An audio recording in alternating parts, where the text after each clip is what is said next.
Welcome back to the channel. So this is going to be a review for the second part of Fear Street. It dropped this morning. Just watched it recently, about an hour or so ago, give or take.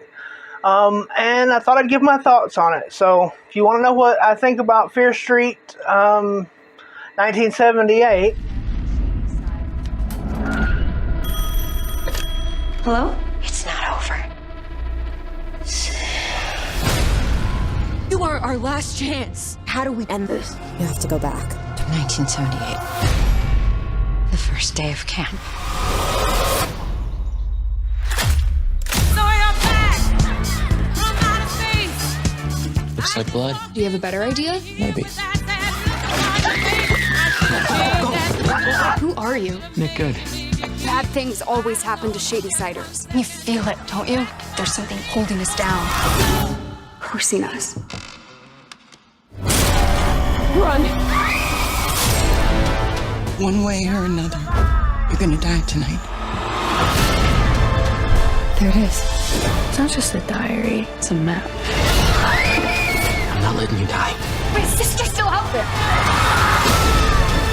Go, guys, go! We can end this.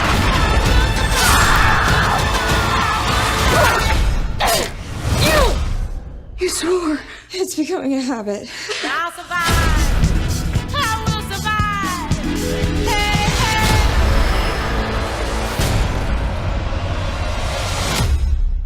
hey! Alright, so this is the second part of it. It's in a way, a prequel.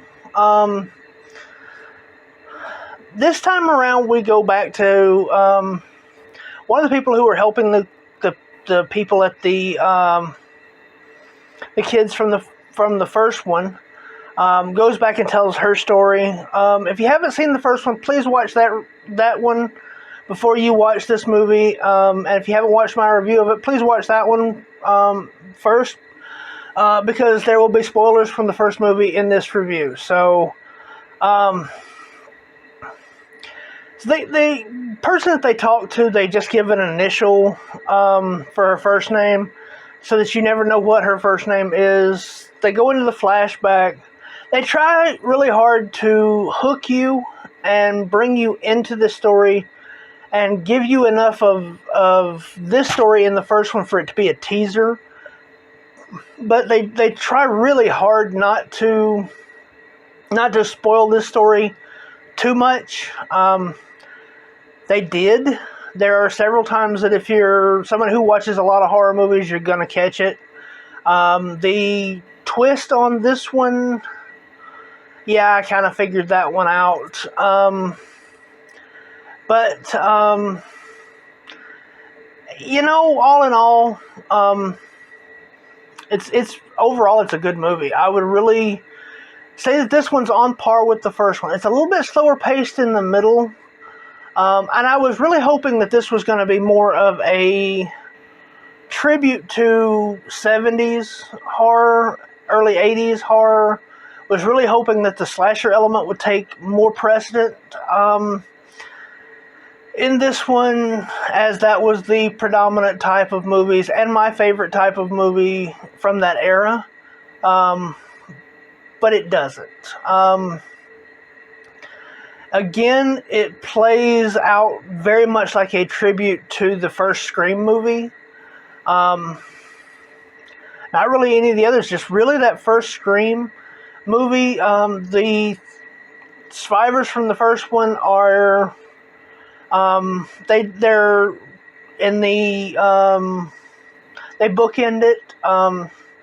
You see them at the beginning, you see them at the end, and then the main story in the middle is all told in flashback from C. Berman's experience while she was at camp in 78. So there are a couple of niggling little tiny points in this one that bugged me, but they're not so bad I couldn't overlook them. There is definitely references to horror movies like what they did in Scream. There's, you just saw the preview. There's obviously a reference to Carrie in it.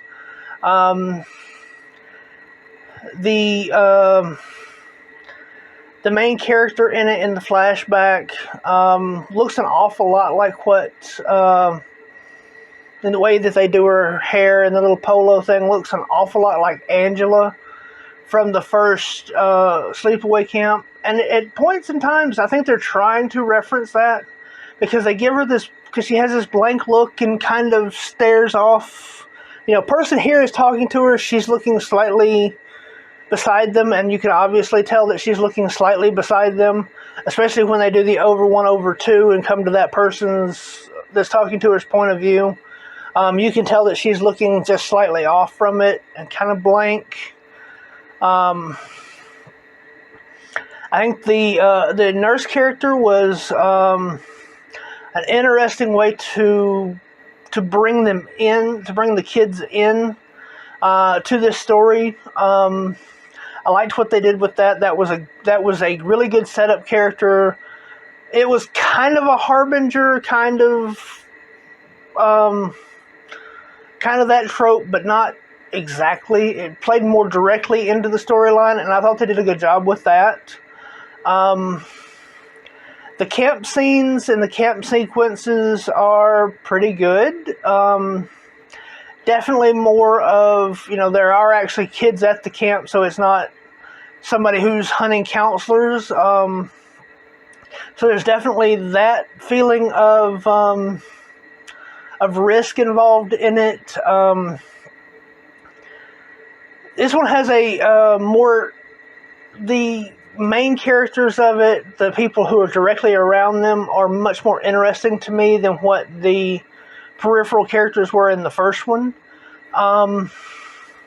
The Alice character, especially, I really liked her. I really thought she did good with what she was doing. The story between her and the other girl, the story between Ziggy and the guy who was going to go on to be Sheriff Good. I really liked that relationship. I liked the way that built. Again, it did feel kind of like it was looking to Sleepaway Camp for some inspiration, because the boy kind of also looked like the kid from Sleepaway Camp to a degree. But it really didn't feel like that. That's what I'm saying. It felt like Scream. It felt like Scream from the opening sequence all the way through. But like I said, it did reference those other movies. It's definitely self-aware. There's Stephen King references beyond the Carrie reference. And overall, I thought it was pretty much on par with the first one. It does drag just a touch in the cave sequence in it. When you saw the preview, you know that there's something that's going on in the cave. Well, that's definitely there, and that sequence does drag, and you really are screaming at the TV, "You moron, figure this out." But she does come to the right conclusion in the end. They do figure it out.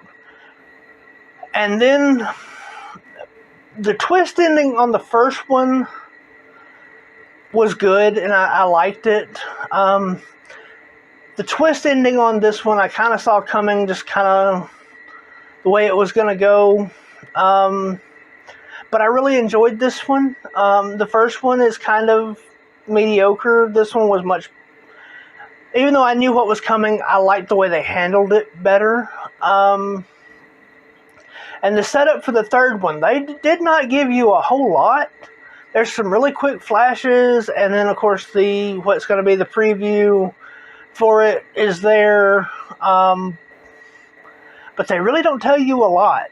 You give the basic story, you know what the urban legend of this of the Mary Fear is, but they don't give you a whole lot. So I'm really looking forward to the next installment dropping.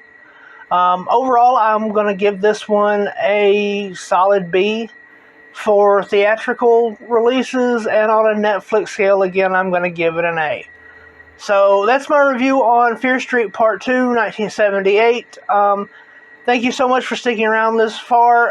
Down below in the comments, there is all of my links, my advocacy links, as well as my personal links. Teespring, if you like the shirts, want to pick up one for yourself, I've got those. I've got mugs, I've got water bottles, all kinds of cool shit.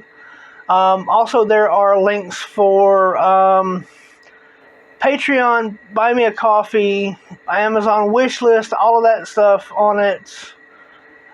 So, if you want to help me out, those are the best ways to do it. Y'all go check those out. And as always, y'all be good, y'all be safe, and y'all have a good one.